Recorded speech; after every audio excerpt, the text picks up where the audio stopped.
Birashoboka cyane ko nawe uri mu batekereza ko bano basore n'inkumi b'Abanyarwanda bafite amafaranga ariko banze kurongora ariko babishatse. Aba bafite buri kimwe cyose umuntu yakwifuza mu buzima, ngaha amamodoka meza, amazu meza ndetse n'amafaranga atagira ingano, ariko bose iyo babajije ku kijyanye n'urushako umva uko bagusubiza. Abantu bakababera inyana z'imbwa. Basava afite umugore?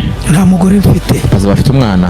Nta mwana mfite. Bateganya ubukwe? Yego. Ari inzoga n'umukobwa akunda iki cyane? Ntukagereranye inzoga n'ibintu by'amafu. Guterera umukobwa ivi hari abandi bamurongoye gatatu.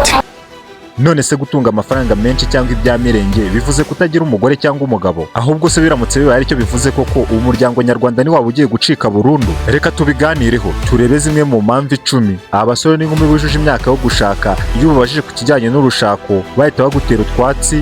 Impamvu ya mbere abasore n'inkumi by'urushako batabikozwa ngo nuko nkuko mu muco nyarwanda bavuga ngo tugomba kwigira ku mateka, ngari ngo nyinshi zari zibanye neza zitunze zitunganiwe, ariko kuri ubu ngubu gatanya zikaba ziri guca ibintu. Iyo ubabajije iby'ingero ntibirirwa bajya kure kuko bahita bajya kuri social media bagahita bakubwira urugo rwa Muyango ndetse na Kimenyi Yive, ubundi bakiregura bavuga bati sinshobora kujya kwiroha mu rugo mu gihe n'abarugezemo n'abakururambamo byabaye ikibazo cy'ingorabahizi. Ibyo byose ababibarira mu buryo bw'amafaranga, akareba imitungo yavunikiye, akareba amashuri yize, akavuga ati naza n'umugabo cyangwa se umugore akansuzugura n'amashuri yanjye ndetse n'ibintu byanjye. Ubwo rero akabona icyiza ari uko yabyihorera ahubwo agashaka umwana ku ruhande, akemera kujya atanga indezo aho kugira ngo abane n'umugore cyangwa se umugabo mu nzu ajya akomeza kumuzengereza umunsi ku munsi. Kabiri, abenshi bakubwira ko kuri ubu ngubu nta bakobwa cyangwa se abasore bo kwizerwa bakiriho bitewe n'uko abantu bose babaye ibisambo, abatari ibisambo nabo bakaba ari inkundarubyino zitereye aho. Umusore akibaza niba azabona umukobwa azasiga mu rugo akaba ameze nk'aho ari we wisize, kubera ko abakobwa b'iki gihe abenshi basigaye bashaka ari nka business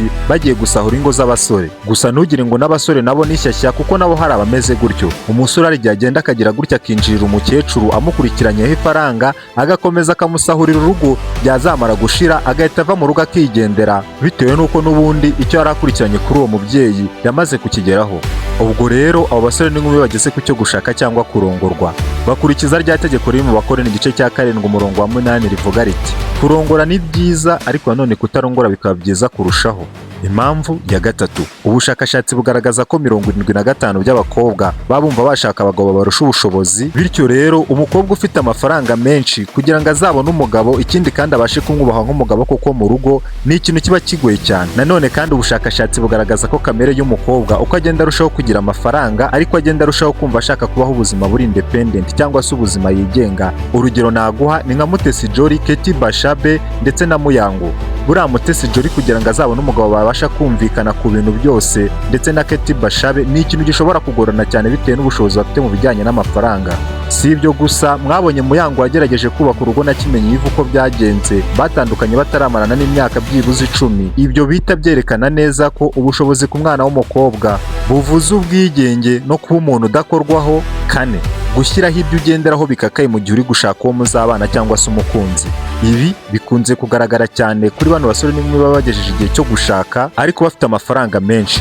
Bashyiraho kondisiyo zikakaye ku buryo kugira ngo babone umuntu babana bamarane igihe ari ikintu gikakaye cyane bitewe n'uburyo baba baravunikiye amafaranga yabo. Baba bumva nta muntu ukwiye kuza kubakontorora mu mitungo yabo bavunikiye igihe kirekire. Yewe niyo hagize ubasha kwihanganira izo kondisiyo zabo batandukana budakeye kabiri, kubera ko n'ubundi babayeho mu buzima bumeze nk'ubw'umugororwa cyangwa se imfungwa. Maze rero abasore n'inkumi bakanzura neza ko icyiza kuri bo ari uko ibyo gushaka babitera utwatsi cyangwa se bakaba babihagaritse. Umva nawe kondisiyo, ndashaka umukobwa muremure ufite akazi, uzi ubwenge, wize, yewe ukunda gusenga, utiyambika ubusa. Ibyo byose ngo akaba ari kondisiyo umusore cyangwa se inkumi yashyizeho ngo azagenderaho mu gihe azaba agiye gushaka. Mu by'ukuri nk'uko mwanyumvishe ndi kuvuga izo kondisiyo, nta muntu n'umwe ushobora kuzuza zose uko ziri. Ashobora kuba yambara neza koko ariko ari uduco tumwe na tumwe afite ushobora kutabasha kwihanganira. Niyo mpamvu abahanga mu bijyanye n'imitekerereze cyangwa se psychology bakubwira ko ku kijyanye n'urushako ugomba kubanza ukitonda, ikindi kandi ugatekereza neza. Ibitabaye ibyo ni hahandi usanga abantu bari gukora amadivorce birirwa barwana. Impamvu ya gatandatu, iyo ni karundura itumye abasore bose bashira batarongoye. Ubwoba bwo guhindura imyitwarire. Tuvuge niba ari ufite ikigare wagenderagamo ukavuga ati kugita ni ikintu kizangora, aho ugahitamo kudashaka aho kugira ngo uhindure kuri wagenderagamo cyangwa se ikigare.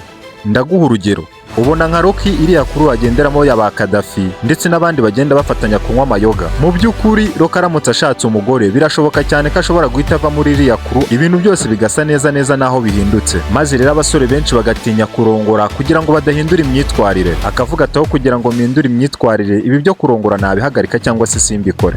Impamvu ya karindwi, kuba hari abakozi baza bagakora imirimo umugore yagakwiye kuba akora mu rugo, ikindi kandi bagakora banahembwa amafaranga make ari munsi yaho ushobora gutakaza ku mugore. Ibyo bituma abantu basore n'inkumi bafite amafaranga bavuga bati, aho kugira ngo nshake umugabo cyangwa se umugore uzaza kwirirwa negeka ikindi akankonsoma amafaranga menshi, ndashaka abakozi benshi bajya bakora ibyo yari akwiye kuba akora. Niba ari ibijyanye no kunoza amabanga y'abashakanyeho sinzabura aho mbikura, kubera ko n'ubundi abantu bose banywa amata si uko baba boroye inka, hari n'abayagura ku muhanda ku igare. Rero nzayahaha n'ubundi nk'uko namenyereye guhaha stock. Impamvu ya munani ni ihame ry'ubusambanyi. Ni ukuvuga ngo uko umukobwa cyangwa se umuhungu agenda arushaho kuba umusambanyi, ni nako interaction cyangwa se attachment abazajyana n'uwo bazabana igenda igabanuka.